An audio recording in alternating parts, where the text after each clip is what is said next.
To all conservative, libertarian, independent, and Republican representatives, I, like most conservative Americans, am very angry. We are angry that our voices are not being heard, that our rights and liberties are being thrown by the wayside in the name of public safety and security, that our representatives are willing to vote themselves out of a job for amnesty, as 7 of 10 will vote Democrat, that we conservatives are called terrorists by the media and our president, that laws are passed and stood behind that allow for our rights, privacy, calls, and emails through government spying, and homes under Obamacare to be searched and seized without warrant, that Russian President Putin and most European countries understand the threat of allowing immigrants and refugee status when they refuse to assimilate and demand us to amend our laws to accommodate them, such as is the case with Sharia.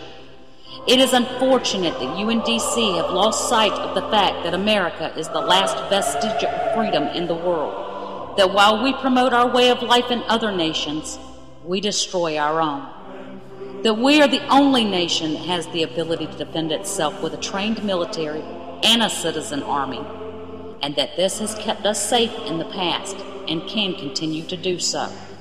Conservatives in D.C. desire compromise or think they know better than our founding fathers. They go along with constitutional abuses and deny us our Bill of Rights. Let me inform you that what is acceptable for us today will eventually catch up to you and yours.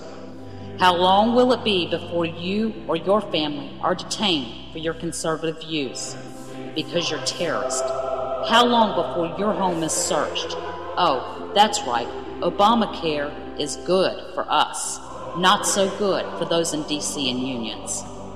Further, we ask these questions as well. When will the records be subpoenaed from Occidental College to check if the president received foreign aid or was a foreign exchange student? Further, when will anyone in D.C. call for his impeachment on the basis of many known constitutional abuses? When do you intend to write a law that states assimilate or return to the country and legal structure from which you came? We have laws to deal with illegal immigrants. Use them and close our borders. You know, if you vote for amnesty or the DREAM Act, you are voting to remove conservatives from the political system nationwide. When are true conservatives going to stand up to old-school rhinos such as McCain, Graham, McConnell, Boehner, etc., and return us to the Constitution and Bill of Rights you swore an oath to protect and preserve?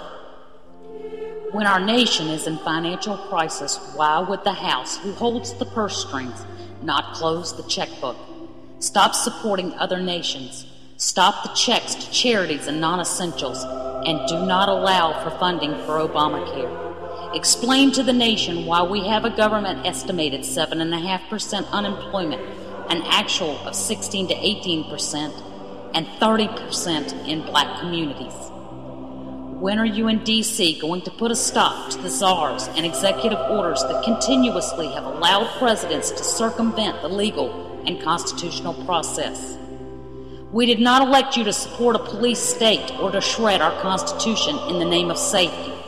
If anything, we should be granted more liberties to protect ourselves.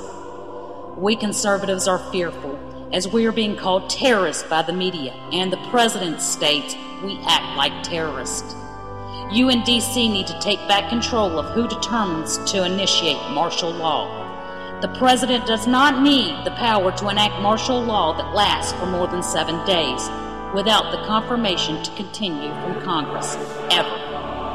Again, I remind you that those of you who call yourselves conservatives may be the last that they go after, but eventually they will come through here.